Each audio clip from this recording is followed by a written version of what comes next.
Hi, Libby and Sophia. Hey, how's it going? Good. So this is our third episode of Boxed Wine and Dine for low carbon drinking with People's Choice Drinks Awards and the boxes of wine that we've been sent.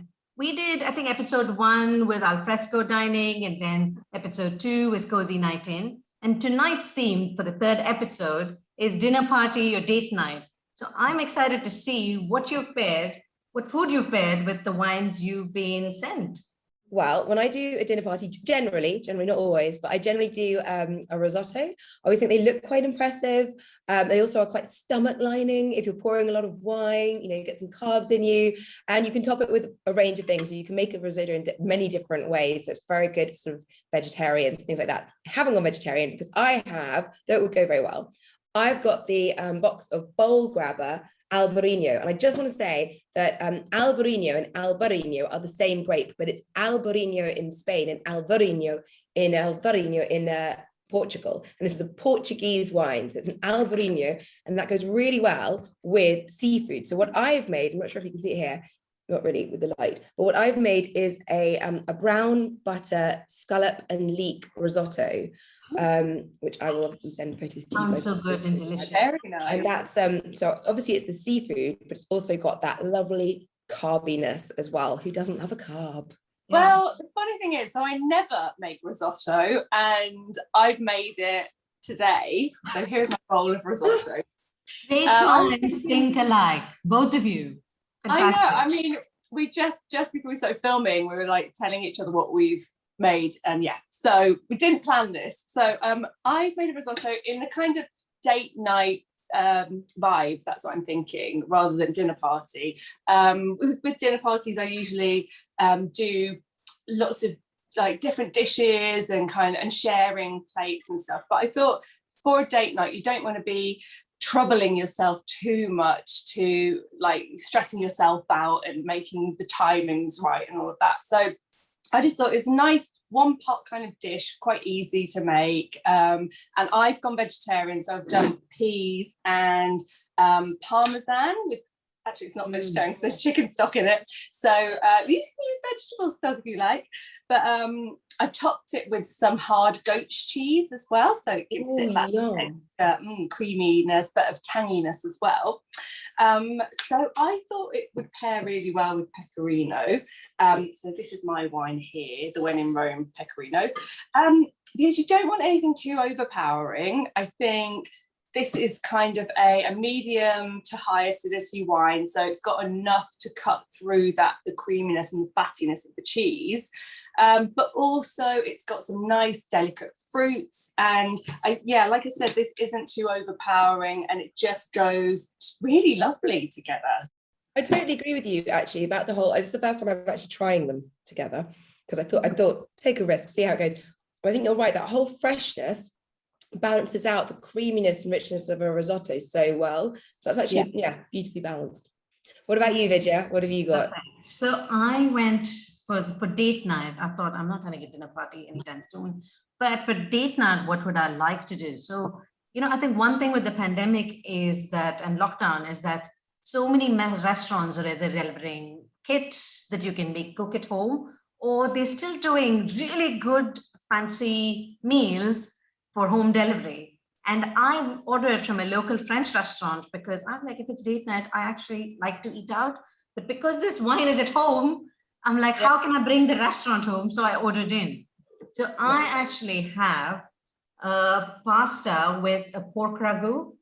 Oh, that looks so good. Yeah, it looks really good. And so that's my starter portion. 2 people can share this for starters, for sure. Nice.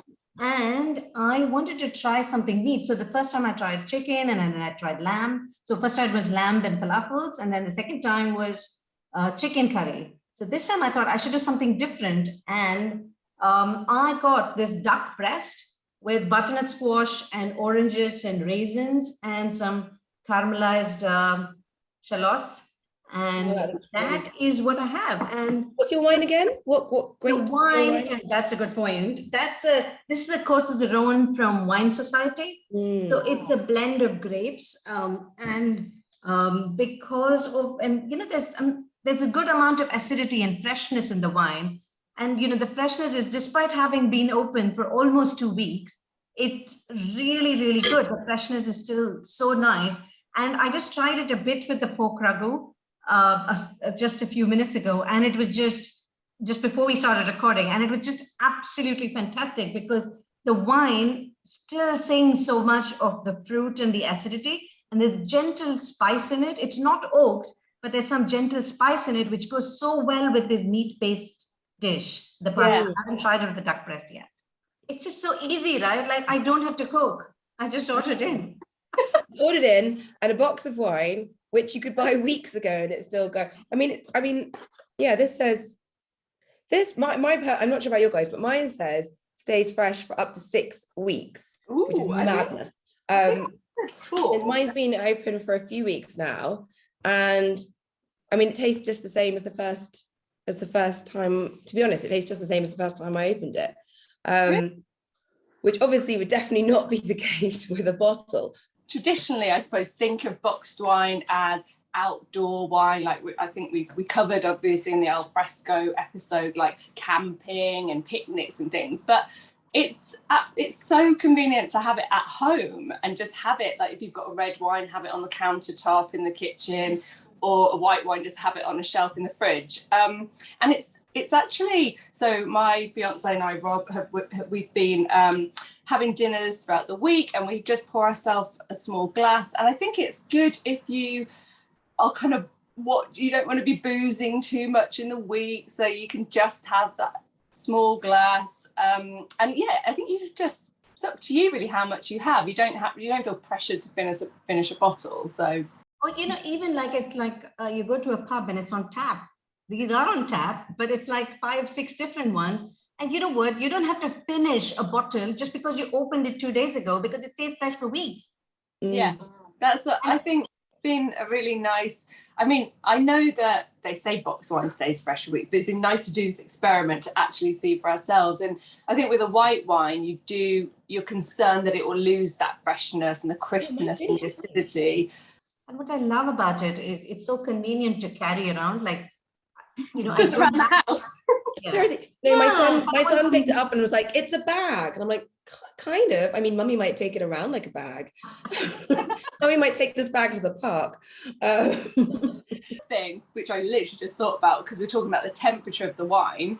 So if you're having a date night, your fridge is quite a walk away, and if you're drinking white wine, you're either going to have a ice bucket or a cooler or something, or you're going to have to keep going back to the fridge to top it up. But this is like its own wine cooler, so the wine stays cool for much longer if you've just got it out, if you've had it in the fridge. That's the same if you're having a dinner party, and sometimes it's a pain when you're being the host and you have to keep getting up and down, clear plates, serve things, get wine from the fridge or whatever. Like if you just had this on the side, that's just so much easier. Yeah. And mine says 10 times less carbon than a bottle. And wow. It says stays fresh for 6 weeks after opening. So I was looking for that, but it's right there at the front. So there you go. And it's better for the planet. Yeah, so I think it's been pretty successful, actually, this experiment. Thank you for inviting us on this experiment, Vidya. Thank you so much, Vidya. It's been a real pleasure. Eating and drinking with you guys, sort of. Yeah, it's so much fun. And hopefully we'll get to, try more wines this way in boxed wine. Yeah, and do it in person next time. In person. We could all take a box around to each other's houses and then leave with a different box.